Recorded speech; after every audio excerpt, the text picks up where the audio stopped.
നമസ്കാരം. ഞാൻ Jibin Jacob, orchid holidays. നമ്മുടെ ക്രിസ്മസ് കാലമാണ് വരുന്നത്.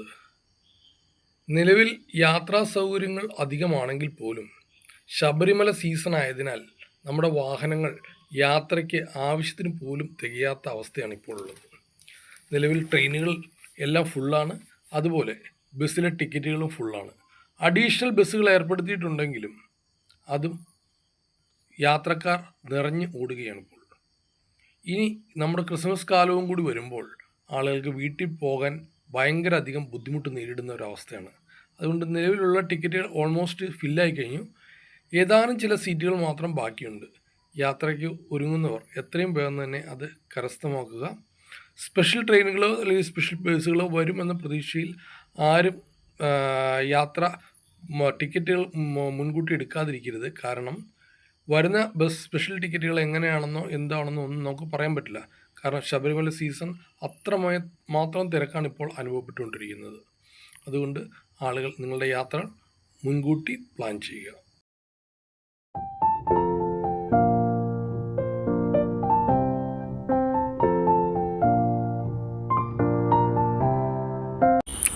പത്മനാഭസ്വാമിയെ തൊഴുതുകൊണ്ടാണ് നമ്മുടെ ഈ പ്രാവശ്യത്തെ ടൂർ ആരംഭിക്കുന്നത്.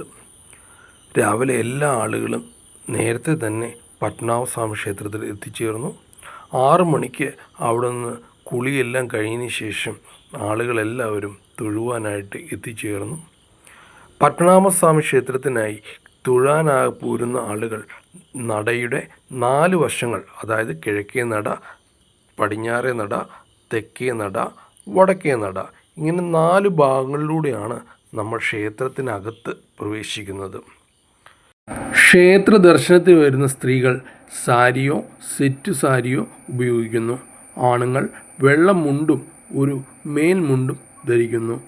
തിരുവിതാംകൂർ രാജകുടുംബത്തിന് പത്മനാഭസ്വാമി ക്ഷേത്രവുമായി അഭേദ്യമായ ബന്ധമാണുള്ളത്. മാർത്താണ്ഡവർമ്മ മഹാരാജാവ് തൻ്റെ ഭരണം തുടങ്ങുന്നതിന് മുമ്പ് അദ്ദേഹത്തിൻ്റെ ഉടവാൾ പത്മനാഭനെ ഏൽപ്പിച്ചതിന് ശേഷമാണ് തിരുവിതാംകൂറിൽ ഭരണം ആരംഭിച്ചത് എന്നും ചരിത്രം രേഖപ്പെടുത്തുന്നു. 4 കോട്ടകളുടെ നടുവിൽ സ്ഥിതി ചെയ്യുന്ന പത്മനാഭസ്വാമി ക്ഷേത്രം കോട്ടയ്ക്കകം എന്നും അറിയപ്പെടുന്നു. രാജകുടുംബത്തിന് ക്ഷേത്ര ദർശനത്തിനായി പ്രത്യേക വഴികൾ തന്നെ ഒരുക്കിയിട്ടുണ്ട്. കിഴക്കേ നടയുടെ വശങ്ങളിലായി ക്രമീകരിച്ചിരിക്കുന്ന മേത്തൻ പണി എല്ലാവരെയും ഒരുപോലെ ആകർഷിക്കുന്നു. പത്മനാഭസ്വാമി ക്ഷേത്രത്തിനോട് ചേർന്ന് തന്നെ വാക്സ് മ്യൂസിയം സ്ഥിതി ചെയ്യുന്നു. ഒരാൾക്ക് 100 രൂപയാണ് ഇവിടെ എൻട്രി ഫീസ്. ഇറക്കുമതി ചെയ്ത മെഴുകുകൊണ്ട് നിർമ്മിച്ചിരിക്കുന്ന പ്രതിമയിൽ തലമുടി ഉപയോഗിച്ച് രൂപമാറ്റം വരുത്തിയിരിക്കുന്നു. ജീവിച്ചിരിക്കുന്നതും മരിച്ചുപോയതുമായ ആളുകളുടെ പ്രതിമകൾ നമുക്ക് ഇവിടെ കാണുവാൻ സാധിക്കുന്നുണ്ട്. 40ഓളം പ്രതിമകളാണ് ഇങ്ങനെ മെഴുകിൽ ഇവിടെ തീർത്തിരിക്കുന്നത്. ഇതിനു മുൻപിൽ നിന്ന് ഫോട്ടോ എടുക്കുവാനും അവസരം നൽകുന്നു. വാക്സ് മ്യൂസിയത്തോട് ചേർന്ന് തന്നെ ആർട്ട് ഗ്യാലറിയും കുതിരമാളിക പാലസും സ്ഥിതി ചെയ്യുന്നു. ഇവിടെ ക്യാമറ ഉപയോഗിക്കുന്നതിന് നിയന്ത്രണമുള്ളതിനാൽ അകത്തെ കാര്യങ്ങൾ ചിത്രീകരിക്കുന്നതിന് സാധിച്ചിട്ടില്ല. ആർട്ട് ഗ്യാലറിയിൽ വിവിധങ്ങളായ ചിത്രങ്ങളും കൊത്തുപണികളും നിറഞ്ഞിരിക്കുന്നു. അതോടൊപ്പം തന്നെ തഞ്ചാവൂർ ശില്പമാതൃകയുടെ ഒരു വിശേഷം തന്നെ നമുക്ക് അവിടെ കാണുവാൻ സാധിക്കും. ഈ പ്രദേശത്തിൻ്റെ പൂർണ്ണ നിയന്ത്രണം രാജകുടുംബത്തിനായതുകൊണ്ട് ഇതിൻ്റെ കാഴ്ചക്കാരിൽ നിന്ന് കിട്ടുന്ന വരുമാനമെല്ലാം രാജകുടുംബത്തിലേക്ക് തന്നെയാണ് പോകുന്നത്. ഇതിൻ്റെ പരിപാലനങ്ങളും നോക്കി നടപ്പുമെല്ലാം രാജകുടുംബം തന്നെയാണ് നേരിട്ട് നടത്തുന്നത്. 22 ഏക്കറിൽ നിറഞ്ഞു നിൽക്കുന്ന കൊട്ടാരം കാണികൾക്ക് വ്യത്യസ്തമായ ഒരു നയന സുഖം നൽകുന്നു. മണ്ണുകൊണ്ടും മുട്ടവെള്ളം കൊണ്ടും കുമ്മായം കൊണ്ടും തീർത്ത ഇവിടുത്തെ ചുവരുകൾ, ഇവിടുത്തെ തറകൾ എല്ലാം വ്യത്യസ്തതയാകുന്നു. തടികൊണ്ട് 122 കുതിരയുടെ തല നിർമ്മിച്ചിരിക്കുന്ന ഈ സ്ഥലം ഉൾക്കൊള്ളുന്ന സ്ഥലത്തിന് കുതിരമാളിക അല്ലെങ്കിൽ പുത്തൻ മാളിക എന്നും പേര് നൽകിയിരിക്കുന്നു. ഇതിനോട് ചേർന്ന് സഞ്ചാരികൾക്കായി ഒരു പഴയ രീതിയിൽ താമസ സൗകര്യവും ഒരുക്കിയിട്ടുണ്ട്.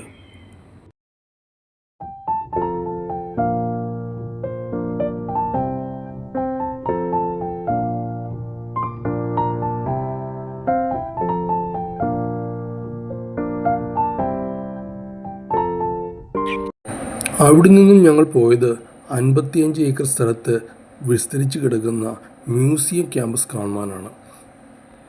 ഈ ക്യാമ്പസിൽ തന്നെ നേപ്പിയർ മ്യൂസിയവും കുതിരമാളിക മ്യൂസിയവും അതുപോലെ കൾച്ചറൽ മ്യൂസിയവും ശ്രീചിത്ര ആർട്സ് ഗ്യാലറിയും സ്ഥിതി ചെയ്യുന്നു. മ്യൂസിയം കോമ്പൗണ്ടിനോട് ചേർന്ന് കിടക്കുന്ന സൂവിലാണ് ഇപ്പോൾ നമ്മൾ നിൽക്കുന്നത്. ഏഷ്യയിലെ ഏറ്റവും പഴയതും വലുതുമായ ഒരു ഓപ്പൺ സൂ ആണ് തിരുവനന്തപുരം മൃഗശാല. വിവിധങ്ങളായ പക്ഷികളും ചിത്രശലഭങ്ങളും മൃഗങ്ങളും കൊണ്ട് നിറഞ്ഞു നിൽക്കുന്നു. കേരളത്തിൽ 2 സൂ ആണ് നിലവിലുള്ളത്. ഒന്ന് തിരുവനന്തപുരത്തും ഒന്ന് തൃശ്ശൂരും. ഇതിൽ ഏറ്റവും വലുതും ഓപ്പണും ആയിട്ടുള്ളതുമായ സൂ ആണ് തിരുവനന്തപുരത്തുള്ളത്. തിങ്കളാഴ്ച ഒഴികെ എല്ലാ ദിവസങ്ങളിലും സൂ ഓപ്പണാണ്. രാവിലെ 9 മണി മുതൽ 5 മണി വരെയും പ്രവേശനം ഇവർ അനുവദിക്കുന്നു. വലിയവർക്ക് ഒരാൾക്ക് 40 രൂപയാണ് പ്രവേശന ഫീസായി ഇവർ ഈടാക്കുന്നത്.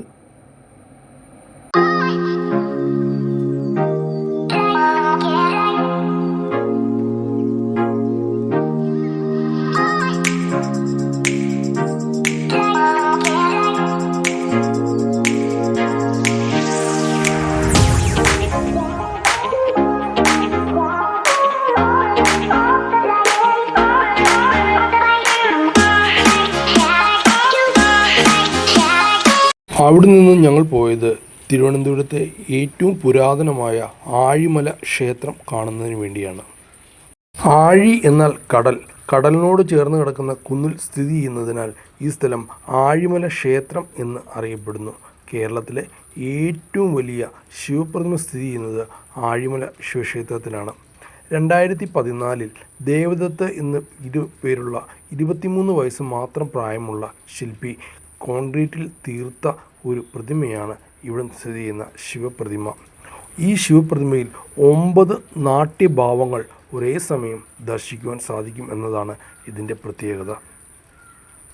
വിഴിഞ്ഞത്ത് നിന്നും 5 കിലോമീറ്റർ ദൂരത്തിൽ സ്ഥിതി ചെയ്യുന്ന ഈ സ്ഥലം ഭക്തരെ പോലെ തന്നെ സഞ്ചാരികളെയും ഒരുപോലെ ഇങ്ങോട്ട് ആകർഷിക്കുന്നു.